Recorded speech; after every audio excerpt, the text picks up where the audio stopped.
లెక్కలే. మీకు నిజంగా నిజాయితీ ఉంటే, చిత్తశుద్ధి ఉంటే, మీరు అవినీతి చేయకపోతే, మీరు అబద్ధాలు ఆడకపోతే చర్చ పెట్టండి. ఇవాళ చర్చ నుంచి తప్పించుకున్నారు. రేపు పెడతారా, ఎల్లుండి పెడతారో మీరే పెట్టండి. ఎలక్ట్రానిక్ మీడియా అధికారులు అందరి సమక్షంలో వేదిక మీరే నిర్ణయించండి. టైం మీరే చెప్పండి.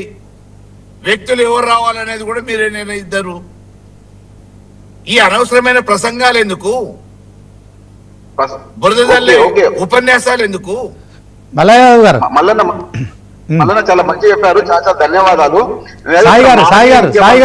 సాయి గారు గాంధీ భవన్ లో చర్చకైనా కానీ మేము వస్తాము.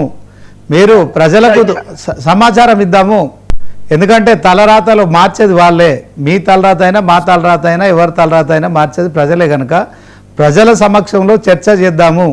మీడియానంతా విలువండి. గాంధీ భవన్కు రమ్మన్నా రావడానికి సిద్ధం అని చెప్పి బొల్ల మల్లయాదవ్ గారు మరి సవాల్ విసురుతున్నారు. దానికి మీ స్పందన ఏంటి చెప్పండి. నేనేమంటున్నా, మల్లయ్య యాదవ్ గారు మాజీ కాంగ్రెస్ నాయకులు కాబట్టి గాంధీ భవన్ ఆయనకు అన్ని తెలుసు. గాంధీ భవన్ అంతా ప్రతిరోజు ప్రజల పక్షంగా పనిచేస్తారు కాబట్టి తెలుసు. ఆయనకు అన్ని విషయాలు తెలుసు. ఏమంటుంటే ప్రతిపక్ష నాయకులు మాజీ ముఖ్యమంత్రి కేసీఆర్ గారు అసెంబ్లీకి వస్తారు అంటే వచ్చే వారము అసెంబ్లీ సమావేశం ఏర్పాటు చేస్తాం.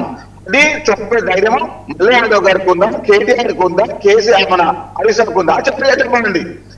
అసెంబ్లీకి తప్పు చేసిన వ్యక్తి ఏమో ఫామ్ లో కూర్చొని వీళ్ళు వచ్చేది పిల్లల వచ్చి రోడ్డు మీద దిగుతారు. చెప్పండి. ముఖ్యమంత్రి పనిచేసిన ఒక వ్యక్తి ఆయన ఫామ్ హౌస్ లో కూర్చొని ఫామ్ హౌస్ లో పంపుతుంది. వీళ్ళందరినీ రాజకీయం చేస్తారండి. తెలంగాణ ప్రజలు అడుగుతున్నారు. 8,11,000 కోట్లు తప్పు చేశారు కదా, చేసిన వ్యక్తి ముందుకు రామని చెప్పి మీరేమో దాచుకుంటుందని చెప్పండి. రండి, బయటకు రండి. అసలు ఫామ్ హౌస్ బయటకు వచ్చి అసలు రమ్మని చెప్పండి. నేను అసెంబ్లీకి వస్తున్నాను, మీరు పెట్టమని చెప్పండి. అసెంబ్లీ సమావేశం ఏర్పాటు చేశారు. 100% బీఆర్ఎస్ పార్టీ నాయకులు అదే సంవత్సరాలు చేసిన దుర్మార్గాలని, వాళ్ళు చేసిన మోసాలని, దళని సాయి గారు ఫైనల్ గా మీరు చెప్పేది ఏంటి? కేసీఆర్ చర్చకు రావాల్సిందే అప్పుల విషయంలో. మీరు మీ డిమాండ్ అదేనా? అసెంబ్లీలో చేసిన వ్యక్తి కావాల్సిందే. 8,11,000 పైచీలకు తెలంగాణ ప్రతి నెత్తి పైన అప్పు చేసి ఇప్పుడేమో కలుపుకున్న కలగడం మీరు అరెస్ట్ అవ్వ కేవలం చెంచలు. వాళ్ళు ఏం చేసేది ఏమీ లేదు. మొత్తం కేసీఆర్ చేసిండు. కేసీఆర్ వచ్చి రావాల్సిందే. కేసీఆర్ వస్తే 100% రేవంత్ రెడ్డి గారు వస్తారు, మాట్లాడి మీరు ఏం చేస్తారు. కానీ ఏదో మేము పేపర్ ఉంది కదా, మాకు యూట్యూబ్ ఉంది కదా, అకౌంట్ డబ్బులు ఉన్నాయి కదా, ఇష్టమైన తెలంగాణ ప్రజలు మీరు చేసినటువంటి అబద్ధాలు పొక్కులను నమ్మరు. ఎందుకంటే తెలంగాణ ప్రజలు మేధావులు. ఎన్ని వందల వేల కోట్ల రూపాయలు దాచుకున్నారో తెలుసండి. మల్లయ్య యాదవ్ గారు మీకు తెలుసా విషయము? కాంగ్రెస్ పార్టీ గాంధీ భవన్ మీకు తెలుసు. గాంధీ భవన్ లో మంత్రి వస్తారు, ప్రజల పక్షాలు చూస్తారు, ప్రజలకు సేకరిస్తారు. తెలుసు విషయము. ఎందుకంటే గాంధీ భవన్ అందరిది, ఏ కోరిక కాదు. రండి, మీరు ఎప్పుడైనా రావచ్చు, కూర్చోవచ్చు, మీ సమస్యలు తెలుసుకోవచ్చు, మీ సమస్యలు మీరు పరిష్కరించుకోవచ్చు. మాకు బీఆర్ఎస్ పార్టీ, మాకు బీజేపీ పార్టీ మాకు ఎవరు సంబంధం లేదు. ప్రజల పక్షమే కాంగ్రెస్ పార్టీ. స్కామ్ అంటే బీజేపీ, బీఆర్ఎస్, స్కీమ్ అంటే కాంగ్రెస్ పార్టీ. ఆ విషయం తెలంగాణ నాలుగు కూడా ప్రజలకు తెలుసు. సాయి గారు ఒక నిమిషం సాయి గారు, మల్లయ్య యాదవ్ గారు, ఇప్పుడు మీరు వేదిక నిర్ణయించండి, టైం నిర్ణయించండి. మీరు ఎవరిని కోరుకుంటే వాళ్ళు వచ్చేసి సమాధానం చెప్పడానికి. కేసీఆర్ రావాలని వాళ్ళు డిమాండ్ చేస్తున్నారు సార్. కేసీఆర్ గారు వస్తారా? రేవంత్ రెడ్డి గారు కేసీఆర్ కూర్చుంటారు. ఇదే అప్పుల విషయం కావచ్చు, అభివృద్ధి విషయం కావచ్చు, మీరు అడిగినట్టు. ఇప్పుడు కేసీఆర్ రావాలని అందరూ పట్టుబడి నిన్న జూపల్లి గారు, హరీష్ రావు గారు, కేటీఆర్ గారు రావాలన్నారు.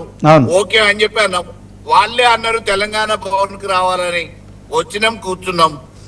ఇవాళ సాయి కుమార్ గారన్నా ఇంకొకళ్ళన్నా ఎవరన్నా రేవంత్ రెడ్డి గారిని తీసుకొస్తా అంటున్నారు కదా. మీరు అసెంబ్లీ సమావేశాలు పెడతారా, ఎక్కడ పెడతారో పెట్టండి. మేము కూడా కేసీఆర్ గారిని తీసుకొస్తాం. ఉన్న విషయాలు బహిర్గతం చేద్దాం.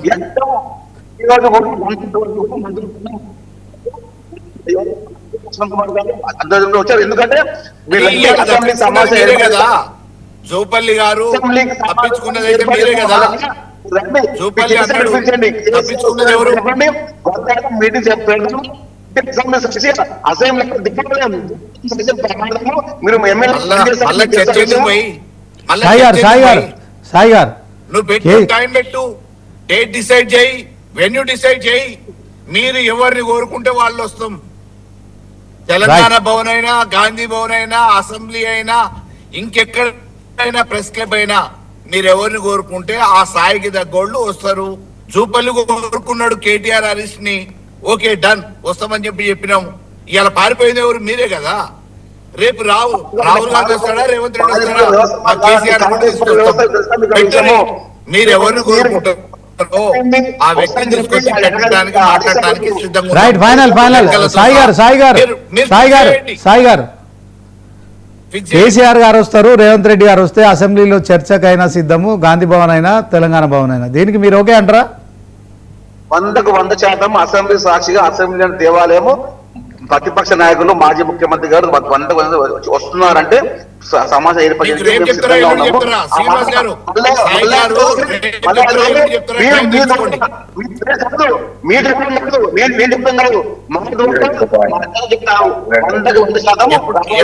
ఎప్పుడు ఎక్కడ ఓకే మీకు చెప్పటానికి ఎప్పుడు చెప్తారో కనుక్కోండి.